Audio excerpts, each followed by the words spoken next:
Yeah, that's more or less it, yeah. Yeah, I'm here, I'm Dwayne Farr, as a representative of Citizens Commission on Human Rights, Bournemouth. This is about our campaign to raise awareness about the psychiatric labelling and drugging of children, in particular of ADHD. Hundreds of thousands of children are being prescribed psychotropic drugs that can cause heart irregularities, strokes, diabetes, violence, suicide and death. The National Health Service spends at least 50 million on child calming drugs a year. Parents are being coerced into putting their children on these drugs, either through schools or as a requisite for the child's education. What we're doing is to make a difference and lobbying the MPs and raising awareness. I'm going to show this 10-minute video which shows what the situation is here in the UK.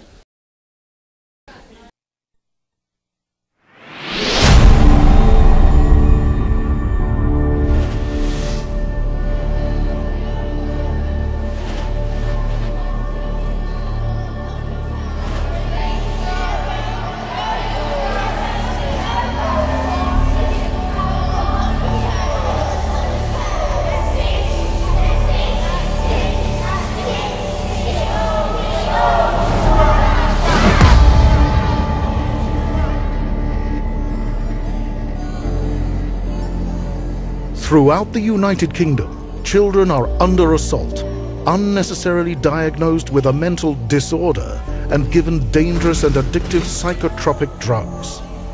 By far the most common of the diagnoses is Attention Deficit Hyperactivity Disorder, or ADHD, which can label a child as mentally ill, not on the basis of any scientific lab testing, but by means of a behavioral checklist. The diagnosis is given on a load of behavioural characteristics. If you're a psychiatrist and you've got a 15-minute interview with a parent, the parent will list all of the worst case scenarios. All of the statements the parent is making can be ticked off on the DSM criteria for diagnosing ADHD. The problem with the psychiatrist and the psychiatric diagnosis, there's no verification that there's a disease. You take ADHD or ADD. Well, you know, this is normal childhood behavior under certain circumstances. Bored child, you know, stuffy room, you know, lack of physical activity. In situations like that, those behaviors would be entirely normal and expected. The diagnostic criteria for ADHD are behavioral, entirely behavioral. There is no biomarker.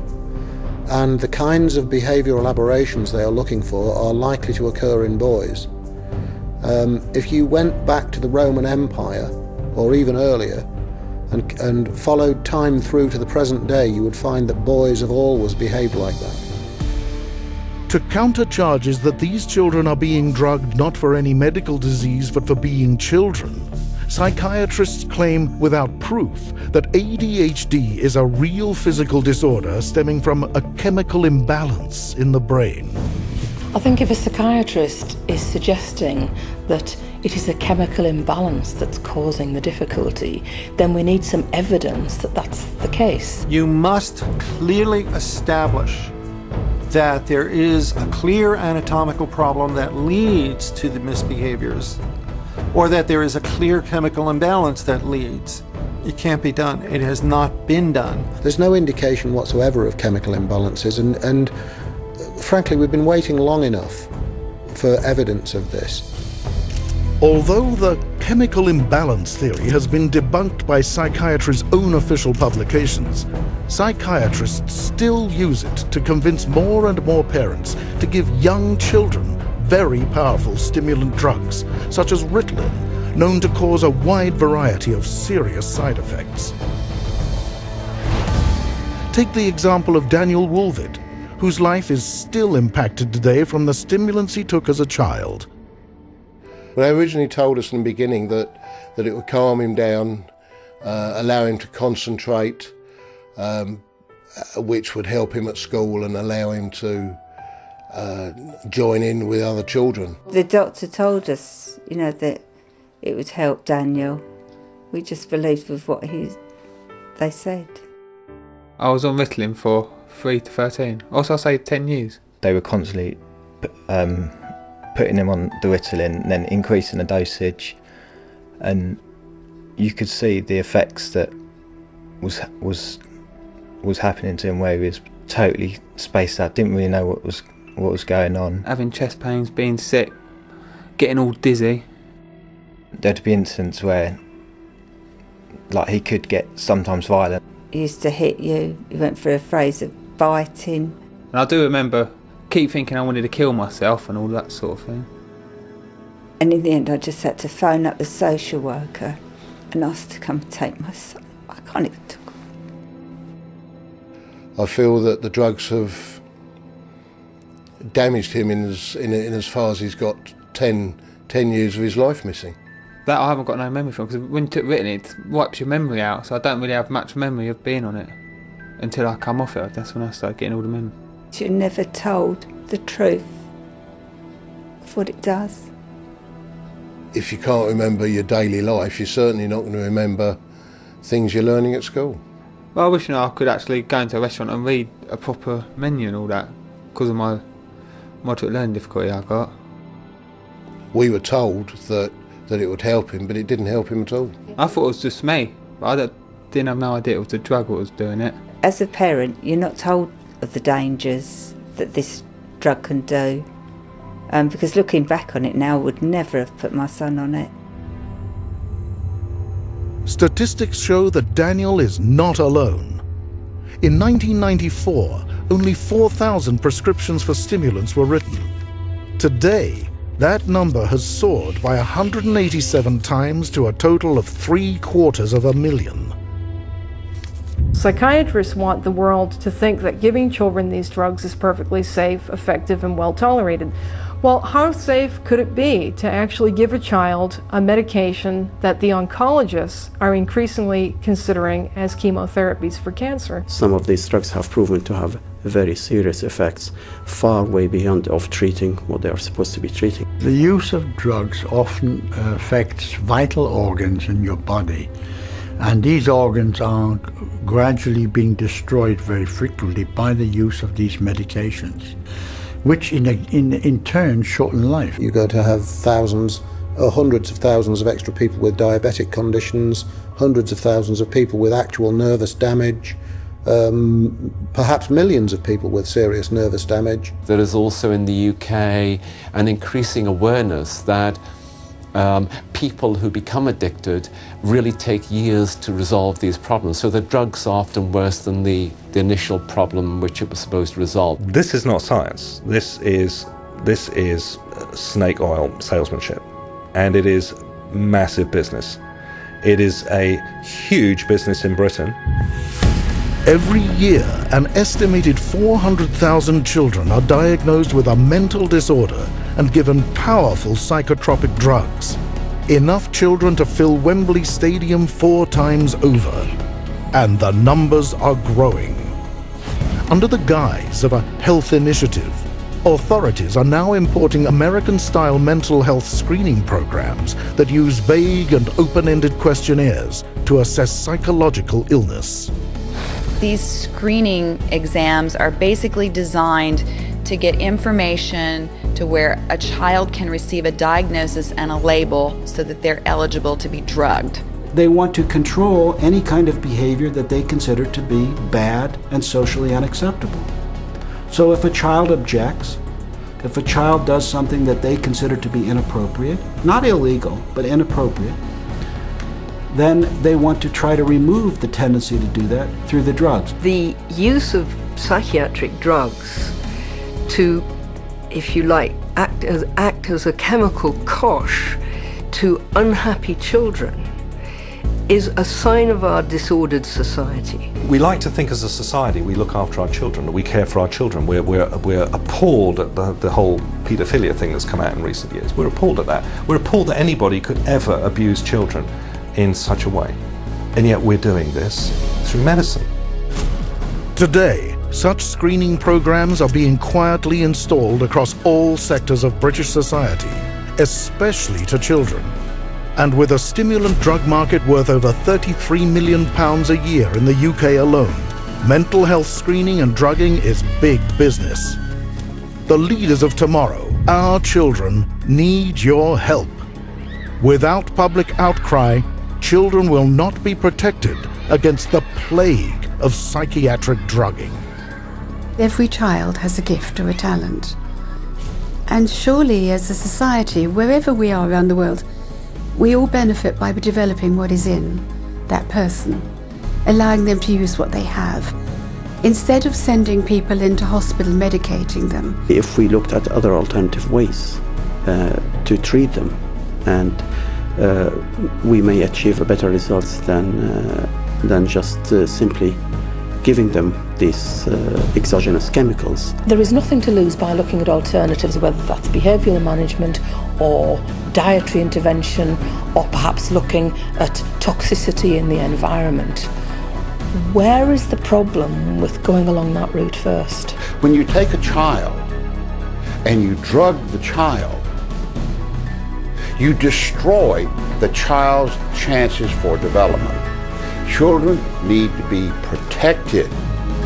They don't need to be drugged.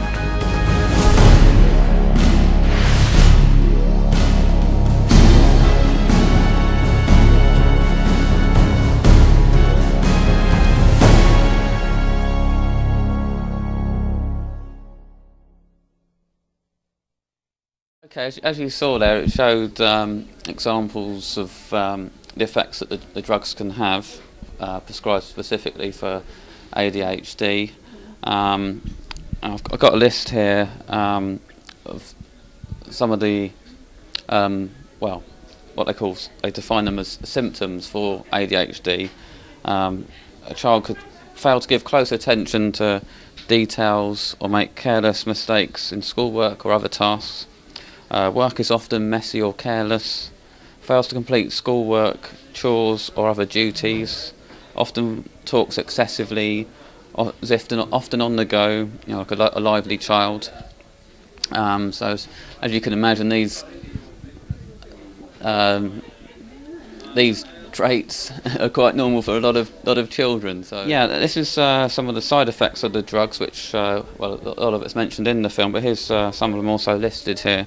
Abdominal pain, aggression, blurred vision, depression, insomnia, violent behaviour, loss of appetite, a zombie appearance, and also, in the worst case scenarios, suicide can be a complication or withdrawal for Ritalin, and similar is amphetamine-like drugs.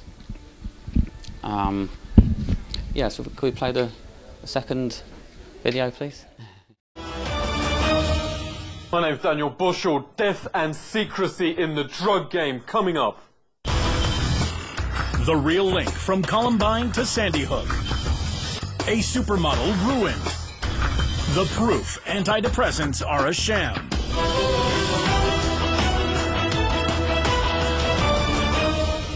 From the age of 10, docs pumped mind-altering meds into Adam Lanza. Pretty much every school shooter in the past decade was on prescription drugs. On antidepressants, kids are 10 times more likely to get violent. Suicides are even more widespread. Politicians forcing Farmageddon on Americans, and the mainstream media desperate you pop those pills. They told me that I had taken a gun to my third period class and held them hostage. We were told that if we did not follow up with their evaluation of ADHD and take him to the pediatrician and get him on Ritalin, that Child Protective Services could charge us for educational and emotional neglect. At age 13, while riding his skateboard, he suddenly keeled over and was dead. The county medical examiner said there was no doubt in that case that the chronic administration of the Ritalin was the cause of death. Ritalin is, for the purposes of classification by the Drug Enforcement Administration, is a Schedule II drug on the same list as cocaine. We're trying to solve a problem in the schools by putting our children on kiddie cocaine. Beth Winter killed herself just 9 days after being prescribed antidepressants like Paxil. She was a normal girl having trouble sleeping. It just wasn't her. There was nothing in her that would have done that. And thousands of such deaths are being masked by Big Pharma. Reputation of drug companies is abysmal. It actually matches that of tobacco companies. As with Vioxx, we could have known years ago, before many people died. The makers of best-selling antipsychotics Paxil, Prozac and Effexor have been forced for the first time to reveal their shocking research by Irving Kirsch. Thanks for joining us. What were the results? Half of the data that had been collected by the drug companies had never been published. They had kept it hidden. So they knew about it. The Food and Drug Administration knew about it. We use a law called the Freedom of Information Act, and we compelled the FDA to send us copies of the data that did not show a benefit of the drug over placebo. Okay, they hid proof that they're useless, but did they know their pills are actually deadly? 2/3 to 3/4 of the people taking them can lose their ability to engage in sex the way they usually do. There's an increased risk of stroke. There's an increased risk of death from all causes in young people and children and adults up to the age of 24. There's an increased risk of suicidality. In women who are pregnant, there's an increased risk of miscarriage, and when they have babies, there's an increased risk of malformations of the child, of autism, of other serious disorders. Suicide and malformations mainstream media won't report because for every $1 drug firms spend on research, they hand out 19 times more to media on commercials. Like this advertising, Big Pharma shills an astonishing $100 billion on ads to brainwash you into buying. Top spender is Pfizer with this notorious antidepressant Zoloft. Mainstream media gratefully pockets the fortune, and who cares about the viewers? The Eli Lilly Corporation, a pharmaceutical company, for nearly 15 years covered up their own internal investigation that showed that anyone on Prozac is 12 times more likely to attempt suicide than those using other antidepressants, not 12 times more than the average population, 12 times more than those already on other antidepressants. This is a criminal act, and I want to know why these criminals are still walking the streets. The public is swallowing the lies like a dream. The top 3 antidepressants bring in $25,000 a minute. In the most recent campaigns of the last year or so, you're hearing so much, ask your doctor or talk to your doctor about. And when you hear that on the screen, it sounds so nice. Ask your doctor about Effexor. Ask your doctor about Cymbalta. Talk to your doctor about Zoloft. So talk to your healthcare professional. Your doctor today. Your doctor. Tell your doctor. Contact your doctor immediately. Talk with your doctor. What the studies have shown is if you actually bring up a brand name drug with your doctor by name, you're significantly more likely to walk out the door with that drug. So they do that for a reason. The industry is responsible to Wall Street, and Wall Street first. They have to please Wall Street. But the fact that they don't works to the advantage of the drug companies and the psychiatrists, which means that you're not cured, which means that you're a patient for life, you're a customer, you're a client for life. And the worse your health gets, the more drugs you need. It's a great deal for them. Supermodel Paulina Pariskova had everything going for her. She was only the second girl to cover Sports Illustrated's swimsuit edition 2 years straight. Then her doc prescribed, quote, crippling antidepressants. She shouldn't have been allowed on America's Next Top Model, as the drugs made her unstable. But the program boss pitied her because she was also on the same medication. In fact, Pariskova finds all her friends are on antipsychotics, which she says give you the self-awareness of a slug and kill your sex life. Americans are currently the largest guinea pig trial in history. Mind-altering drugs are tested just 4 weeks. Their long-term effects are being evaluated on unsuspecting citizens who think their drugs have been checked. Then we see who dies, who has seizures, who has deformed children, who has epilepsy, who has diseases downstream, whose heart stops. The public is the clinical trial. No drug has side effects. They're all effects. This is a very dangerous industry that has gone so far overboard in inventing fictitious diseases and drugging our children and our population that I consider it to be engaged in crimes against humanity. But why are the people we depend on, our doctors, telling us on mainstream media to pop pills?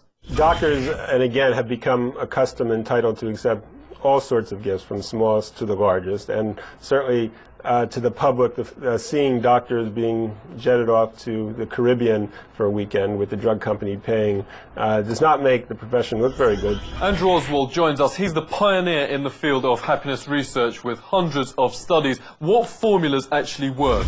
There's a strong correlation between eating lots of fruit and vegetables and having good mental health. How it works, we don't know, but the pattern is strongly in the data.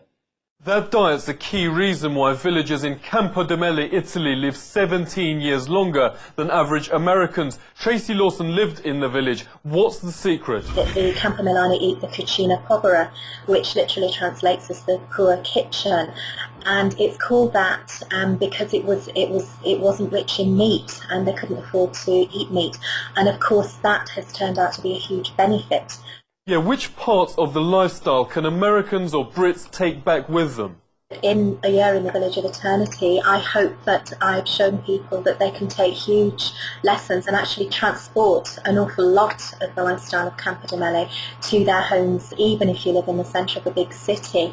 If you're lucky, you might have a little bit of space to grow vegetables in pots. You know, things like potatoes and onions, you know, they pretty much grow themselves. They just need a little bit of water. And if you can't do that, if you can afford to, if you can buy organic vegetables and avoid overloading your system with the chemicals which are commonly used in mass agricultural production. Such common sense is out the question today in the States, where kids are the new drug target. Alea was seized from school and force-fed a cocktail of 22 drugs after a 10-minute computer class test called Teen Scream. When I saw for myself what they were giving her and how much and how often, I just thought, they're going to kill this child. And the parents were helpless. So it presents itself as being a wonderful, altruistic program, whereas in fact, I believe its cold-blooded and cold-hearted intent is to recruit more children into the very subjective diagnoses of mental illness and to treat those kids with medication. No regime in the history of this world has ever tried such a deadly mass drug experiment on its own people. The full effects will be seen on today's children in 50 years' time, when our current leaders aren't around to face consequences. Seek truth from facts. This is The Truth Seeker.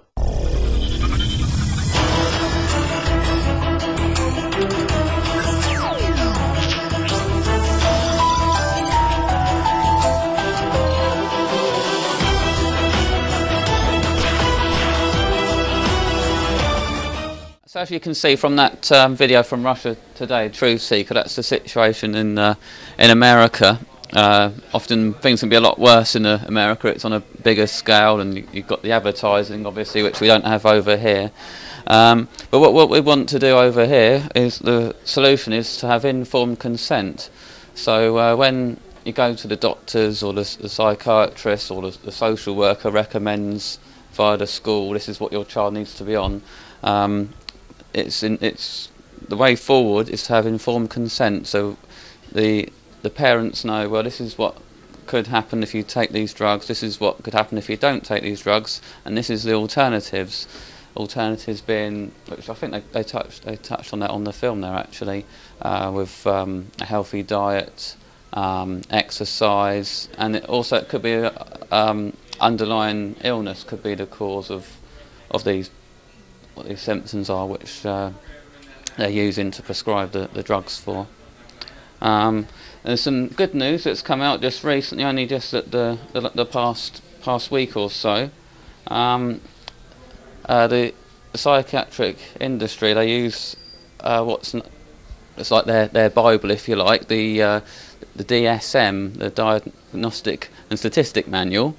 That's now under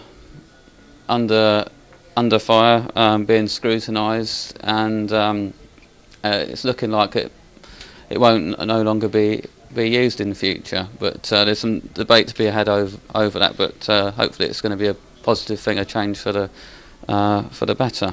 And that's been in the Guardian about that, and the Mail as well. Yeah, if you want to find out more about CCHR and being informed, you can visit cchr.org.uk. That's it.